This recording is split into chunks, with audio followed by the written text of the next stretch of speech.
boring, boring. Guys, saya ada solusinya. Hah? Apa tuh? Ayo ikut saya. Ayo.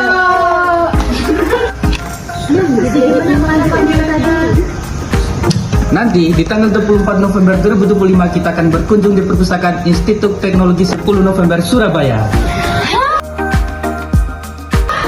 Jangan lupa ikutin keseruannya. Bye. Halo semuanya. Di video kali ini kita mau ajak kalian ikut perjalanan studi tour kami ke Perpustakaan Institut Teknologi 10 November di Surabaya. Kami datang jauh-jauh dari Prodi Perpustakaan dan Sains Informasi Fakultas Ilmu Sosial dan Politik Universitas Muhammadiyah Mataram. Jadi yuk ikutin keseruan pengalaman kami selama di Universitas Institut Teknologi 10 November.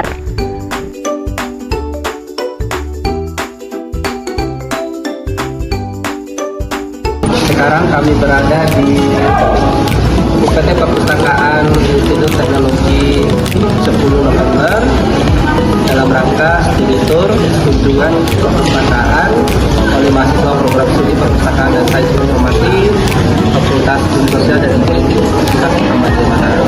Ayo silakan kita masuk ke dalam. Teman-teman tahu nggak?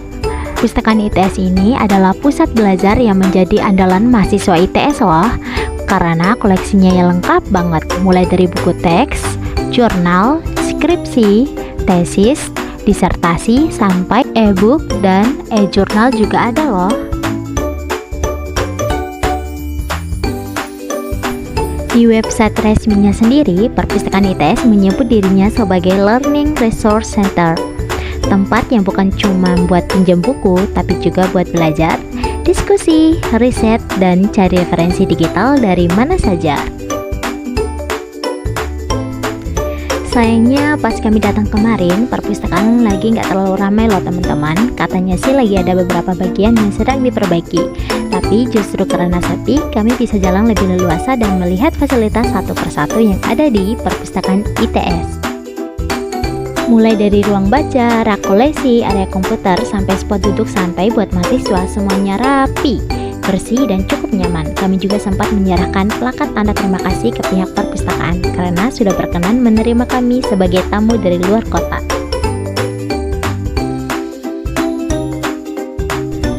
Selain itu, kami juga mampir ke beberapa ruangan menarik. Ada ruang komputer yang bisa dipakai mahasiswa untuk akses jurnal, browsing kebutuhan akademik, atau ngerjain tugas. Ruangannya cukup luas dan tertata, jadi nyaman buat kerja lama.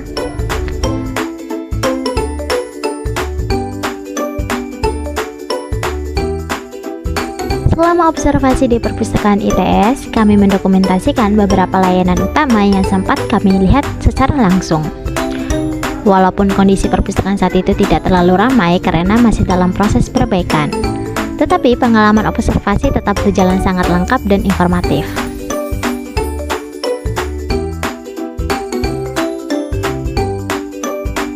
Pertama, kami mengamati layanan sirkulasi, yaitu tempat mahasiswa biasa meminjam dan mengembalikan buku.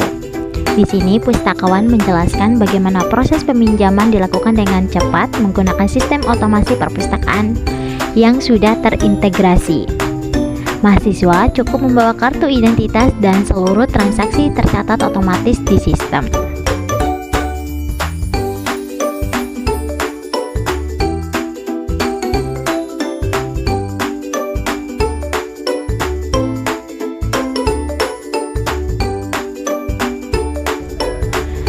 Selanjutnya kami menuju layanan referensi, ruangan yang disediakan khusus untuk membantu mahasiswa mencari sumber-sumber akademik yang lebih mendalam.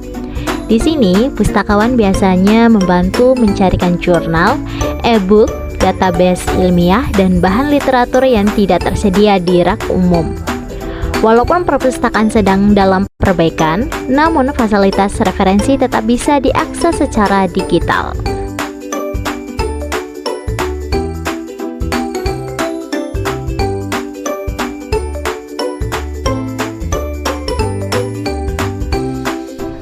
Kami juga mengamati layanan komputer, yaitu ruangan yang disediakan buat mahasiswa yang mau mengerjakan tugas, akses internet lebih cepat, atau mengunduh jurnal online. Ruangannya nyaman, ber-AC, dan sudah dilengkapi komputer dengan software pendukung akademik. Tidak jauh dari situ ada ruang mini teater, yaitu ruang audiovisual untuk memutar video pembelajaran atau pemanfaatan media untuk kebutuhan kelas dan kegiatan akademik. Ruang ini biasanya dipakai oleh dosen ataupun mahasiswa untuk melakukan presentasi audiovisual. Terlihat fasilitasnya terlihat sangat modern dan juga terawat ya teman-teman.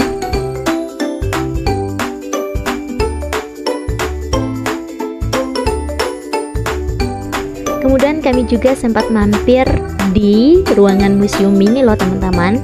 Sebuah ruangan kecil yang menyimpan benda-benda lama yang sudah tidak digunakan lagi di perpustakaan ITS.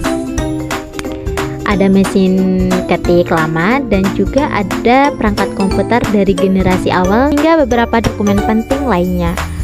Ruangan ini seperti jejak sejarah perkembangan layanan perpustakaan ITS dari masa ke masa.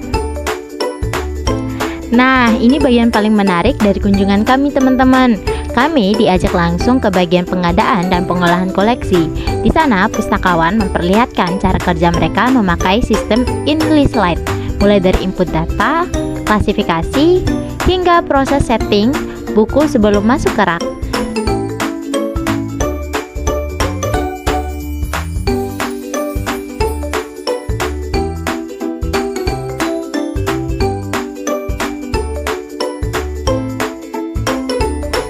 Kami juga diajari cara men-scan dokumen untuk digitalisasi. Ini benar-benar menjadi pengalaman yang bermanfaat buat kami sebagai calon pustakawan muda di masa depan. Di samping ruang pengolahan, ada salah satu hal yang cukup menarik perhatian kami, deretan foto kepala UPT Perpustakaan ITS dari tahun ke tahun. Kayak galeri kecil gitu, tapi membuat kita bisa melihat sejarah panjang perpustakaan ini. Siapa aja yang pernah memimpin dan membangun layanan sampai jadi seperti sekarang. Dan juga di lantai satu ini juga, kami juga sempat mengunjungi salah satu ruangan yang menurut kami paling unik dan futuristik, yaitu Museum Migas Corner. Begitu masuk, suasananya langsung berbeda dibanding ruang perpustakaan pada umumnya. Di sini, konsep edukasi digabung dengan teknologi visual yang sangat canggih. Museum ini punya layar eksplorasi interaktif. Tempat pengunjung bisa melihat informasi tentang dunia minyak dan gas hanya dengan sentuhan. Ada juga ruang 3 dimensi yang menampilkan visualisasi bawah tanah, proses pengeboran dan animasi migas dengan cara yang hidup dan jelas. Rasanya seperti belajar sambil nonton film sains modern. Jujur, kami cukup kagum karena ruangan ini menunjukkan bagaimana ITS benar-benar memanfaatkan teknologi untuk pendidikan. Integrasi antara perpustakaan dengan ruang edukasi digital seperti ini adalah suatu yang jarang ditemui di perpustakaan perguruan tinggi lainnya. Teknologinya maju, tampilannya modern, dan pengalamannya yang interaktif. Benar-benar menunjang pembelajaran di era sekarang. Dari kunjungan ini kami belajar banyak hal tentang bagaimana perpustakaan perguruan tinggi besar mengelola layanan, teknologi, dan fasilitasnya. Perpustakaan ITS punya potensi yang sangat besar untuk terus berkembang sebagai pusat ilmu pengetahuan yang inovatif.